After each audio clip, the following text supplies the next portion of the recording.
Ya hablábamos en la primera parte de este programa sobre este, ¿se puede decir inédito? No, porque ha habido acuerdos antes. Inédito en la forma tampoco, porque es especial, es bien poco frecuente este acuerdo de técnica legislativa que se busca, ya se lo vamos a explicar con la entrevistada, pero lo que hay de fondo esto es una luz de esperanza de una cosa, se logra un acuerdo, un protocolo de acuerdo para poder sacar en enero, ahora en pocos meses más, definitivamente una reforma al sistema de pensiones, que al final nos lleve ¿a qué? A que mejoren las pensiones, eso hay acuerdo de todos, de las personas que hoy día tienen una jubilación que no les permite llegar, ¿no es cierto?, con una condición digna, y además aumentar el ahorro, porque llevamos muchos años ahorrando muy poco, llevamos decenas de años ahorrando 10% y eso no alcanza. Es parte de lo que se busca. Ahora, en el detalle hay mucha dificultad, como es natural en cualquier proceso legislativo. ¿De qué se trata el acuerdo? Que creo yo que hay que mirarlo con mucho optimismo. Hoy en la Comisión de Trabajo del Senado se lo preguntamos a una de las integrantes de esta comisión, la senadora independiente Alejandra Sepúlveda. Alejandra, buenas noches, gracias por recibirnos. No, muchas gracias a ti, Matías. Muchas gracias por la entrevista. No es inédito porque entiendo que en el caso de FOGAPES también se utilizó esta lógica de ir en general y en particular en la misma vez. Disculpen que latee un poquitito, pero es que si no... Lo que es distinto a esto es que cuando uno consigue votar en general algo, después se va al detalle y no se aprueba y queda un cascarón de ley que no sirve de nada o de poco. La gracia es que salga concisa y sea una ley que realmente se haya conversado y negociado. Esa es la novedad, ¿no? Bueno, esa es la novedad. Yo creo que hemos hecho varios protocolos de acuerdo, ¿no? Pero lo interesante de esto es que vamos a ir votando ad referéndum, que se llama. O sea, vamos a votar en general y en particular, y que todo se va al final a ratificar, ¿no? Al final de la sesión o del proceso de sesiones. Entonces, yo creo que lo interesante es que va a ser mucho más fácil poder llegar a una cosa más armónica, porque vamos a poder ir revisando las distintas indicaciones. Ya. Y la otra novedad es que también vamos a tener un conjunto de expertos que no va a ser un conjunto de expertos que nosotros, los que somos parte de la comisión, vamos a incorporar en este conjunto de expertos y que va a permitir ir chequeando esas indicaciones sesión a sesión. Entonces es una fórmula que efectivamente, Matías, se usó en el FOGAPE, ¿no? Pero ahora que uno se pregunta, es Alejandra, algo que... uno se pregunta, ¿Ah? si esta fórmula que parece ser tan buena, que le tenemos tanta esperanza, ¿por qué no se usa en todos los procesos legislativos? Si es más rápido, si se chequea su factibilidad técnica y va saliendo y va avanzando, ¿no sería malo de repente mirar eso como términos generales, no? Como fórmula, ¿no? Como fórmula. Si funciona. Pero fíjate que... Pero mira, en la Cámara de Diputados un poco es así también, ¿no? Porque en la Cámara de Diputados lo que se hace es votar en general y en particular completamente el proyecto. Y va a la sala entero, completo, desde ¿Siempre? lo general a lo particular. Claro, esa es la fórmula en la Cámara. Tú votas en general y después vas en particular. ¿Y por qué esta el Senado diferencia? tiene otra... Bueno, mira, yo llevo hace un poquito tiempo en el Senado, ¿no? Y a mí me llama la atención también. Pero fíjate que tiene una lógica, porque se vota en general en el Senado y después te dan un tiempo para las indicaciones. Entonces, tanto el Ejecutivo como los parlamentarios pueden incorporar esas indicaciones. Y fíjate que esa es una de las complicaciones que se va a dar, pero estamos armando un sistema también para que los demás parlamentarios puedan incorporar sus ideas en la discusión. Pero yo quiero quedarme con las palabras que tú planteaste al comienzo, ¿no? Esto es una muy buena noticia. Habíamos estado 5 meses tratando de votar en general, no habíamos llegado a un acuerdo, existiendo la comisión de expertos, ¿no es cierto?, la propuesta que hizo el ministro Marcel, la propuesta que hizo la ministra Jara. Sin embargo, no habíamos logrado llegar a la votación en general. Y yo creo que esta propuesta que concluimos el día de hoy es una buena forma de acelerar el proceso y llegar a acuerdos. Ya, ese es la cancha, el rayado de cancha donde se va a jugar este partido y ahora hay que ver cuáles son las reglas del partido propiamente tal, cuántos cambios se van a hacer, cuánto va a durar cada tiempo, en fin, aquí y allá. Y eso, partimos con un rayado de cancha que es bien interesante. Se ha hablado del 6-0, 0-6, que tiene que ver con los 6 puntos porcentuales extras de ahorro en el tiempo. ¿Cómo se van a repartir? ¿Cuánto van a ir a las cuentas individuales? ¿Cuánto va a ir a lo solidario, por así decirlo? Y se llegó a una fórmula, la que ha propuesto el ministro Marcel, que de los 6 sean 3 a capitalización individual, es decir, lo mismo que tenemos como sistema hoy día en el 10%, 2% del extra, un préstamo que es de las personas, pero se lo prestan por 20 años a un fondo y después se le devuelve a las personas y con ese fondo se presta o se mejoran las pensiones de los más viejitos hoy día, y 1% para suplir sobre todo la deficiencia que tiene la injusticia que se comete con las mujeres por la proyección de vida que tienen. ¿No es así? El 3, 2, 1. Eso en general. ¿Por qué no nos explica más al detalle? Ya, a ver, primero decir que lo que tú planteas al comienzo, pudimos lograr, y yo creo que sea un consenso de todos, ¿no? ¿Cómo vamos a aumentar efectivamente las cotizaciones? Vamos a pasar de un 10 a un 16 y pensando que la OCDE, ¿no?, tiene un 18,2 de promedio. Por lo tanto, es una buena... 18,2 de la OCDE, nosotros vamos a estar en un 16%. Segundo, recordar que el gobierno, ¿no es cierto?, planteaba un 6% al sistema del Seguro Social. Ha ido bajando un 3,3, hoy día estamos en un punto. O sea, lo que estoy diciendo es que ha habido una flexibilidad absoluta del gobierno, ¿no?, para poder llegar a un acuerdo lo antes posible. ¿Qué es lo que queremos ahora? También hay un acuerdo que es muy importante que tiene que ver con el diagnóstico. ¿Dónde tenemos el problema? En el pilar contributivo, ¿no? El pilar contributivo, pero además de eso, focalizado fundamentalmente en la clase media y en las mujeres. Tenemos una diferencia en las pensiones de alrededor de un 15%. Entonces, por eso es que una de las propuestas más importantes era cómo garantizamos que esa diferencia no ocurra, no ocurra.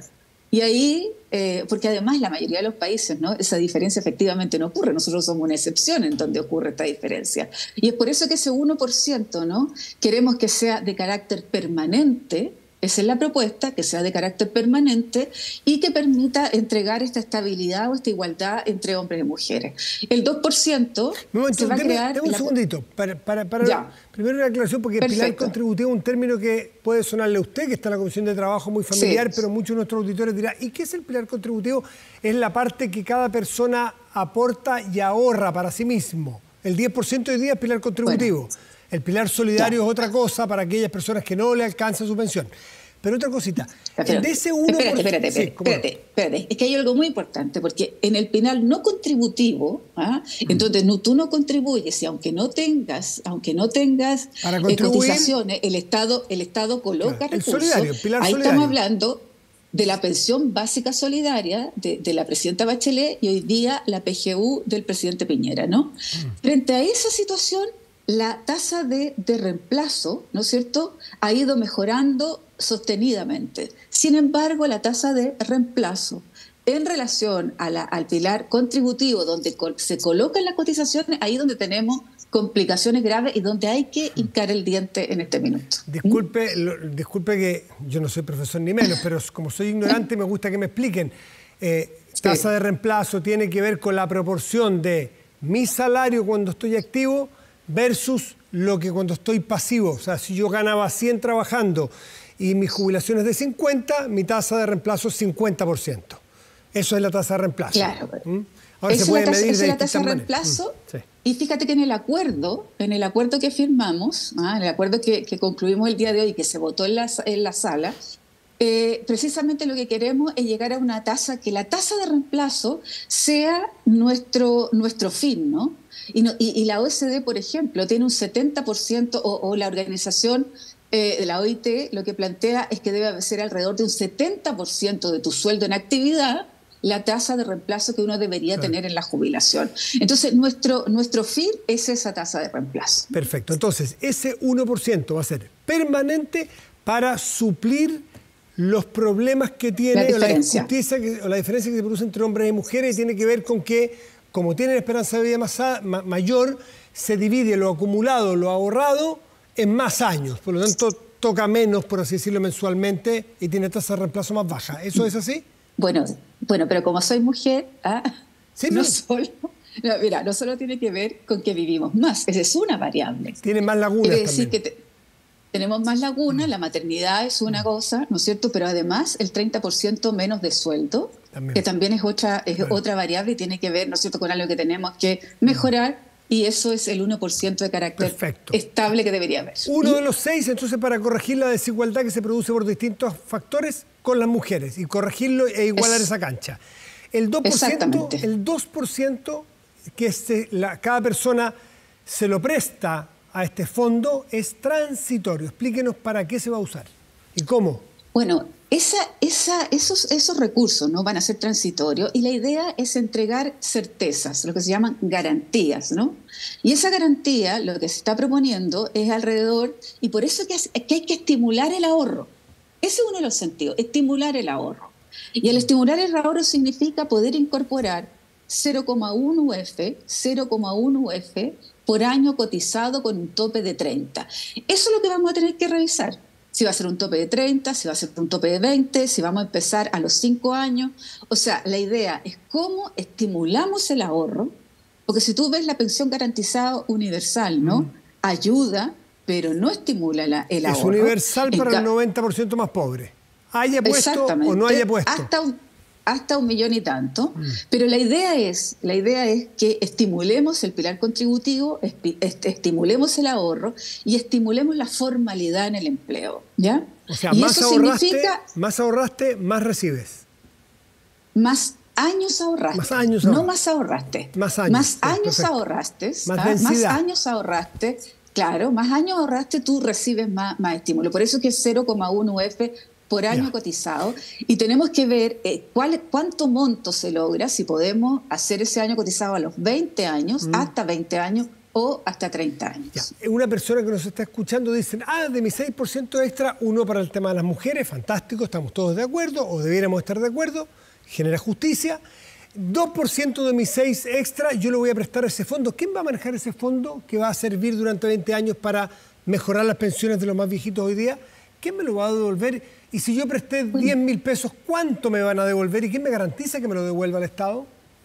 Ya, va a ser muy parecido a lo que hoy día significa, ¿no?, este bono de reconocimiento, en que el Estado, tú le prestas, pero va a haber un documento en el cual tú haces ese préstamo, pero al mismo tiempo se va a crear un interés frente a ese préstamo. O sea, no va a devolver lo mismo, sino tú vas a tener un interés que vamos a tener que conversar para poder devolver estos recursos, que va a ser parte del diseño de tu jubilación. Entre UF2 y UF3%, por ahí es más o menos lo que me van a devolver la plata, ¿no? Con ese interés después de 20 años. Mira, yo creo que vamos a tener que estudiar lo que va a significar eso, pero yo creo que esas deberían ser las condiciones como normales, ¿no? ¿Quién va a manejar ese fondo? Porque no es que va a ir a gastos del Estado, sino que va a ser un fondo especial para pago de pensiones intergeneracionales, pero ese es un fondo que alguien lo tiene que manejar. ¿Quién lo maneja? Bueno, esas son las cosas que vamos a tener que dilucidar en la discusión, ¿no? El gobierno está abierto, ¿no?, a que sea un fondo que maneje inversiones privadas, y lo importante además, ¿no es cierto?, que lo que vamos a hacer con todas las inversiones es dar mucho más flexibilidad, ¿no?, para que las inversiones se puedan desarrollar y tener más rentabilidad. Yo creo que hay dos cosas que son importantes en el tema de quién va a manejar los fondos, tanto en el sistema de AFP como en estos fondos que se va a crear hoy día. Uno es que queremos mejorar la competitividad del sistema, ¿no? Porque es muy importante disminuir las barreras de entrada y que puedan entrar otros actores. Esa era la razón por la cual el gobierno quería separar la industria, ¿no? Y lo segundo es la posibilidad de crear mucho más alternativas, ¿no?, de inversión, y no acotar hoy día lo que tenemos, sino abrir el abanico a distintas posibilidades de inversión. O sea, ese fondo se va a licitar, como hoy día el fondo de cesantía, que puede ser una empresa canadiense que venga y gane la licitación, cobre más barato y este fondo lo administre y lo rentabilice Mira, el fondo de cesantía es uno de los, yo diría, de los ejemplos en donde hemos tenido mayor posibilidad de crear metodologías de trabajo. Y yo creo que el fondo de cesantía es una buena, yo diría, herramienta de buscar una alternativa.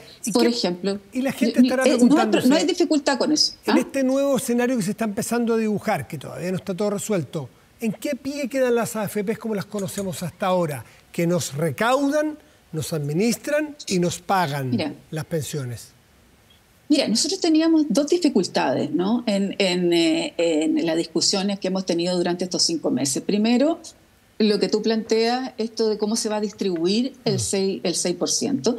Pero lo segundo es la modificación o la reforma a la industria.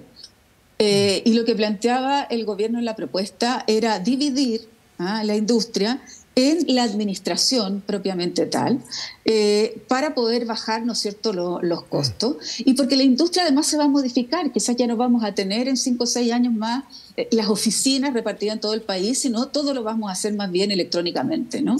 Entonces los costos van a ser absolutamente distintos, la forma de relacionarnos también. Y lo segundo era la posibilidad de tener fórmulas de inversión, entes que nos ayudaran a hacer estas inversiones y que se separara de la industria. En el fondo, hacer mucho más específica cada una de las funciones.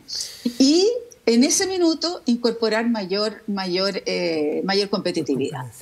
Todo eso lo vamos a tener que revisar a partir del acuerdo y de las indicaciones en particular en el proceso. Y con plazo, esto en diciembre y luego en enero a la sala, y tendríamos que tener idealmente una reforma a las pensiones por fin. Matías, eso es lo más importante, que vamos a tener plazos y certezas para la ciudadanía y fundamentalmente para los jubilados y jubiladas. Un desafío para la política, ponerse de acuerdo y generar soluciones a la ciudadanía. Alejandra Sepúlveda, senadora independiente, integrante de la Comisión del Trabajo, muchísimas gracias por conversar con nosotros, como siempre. Muchas gracias a ustedes. Que esté muy bien.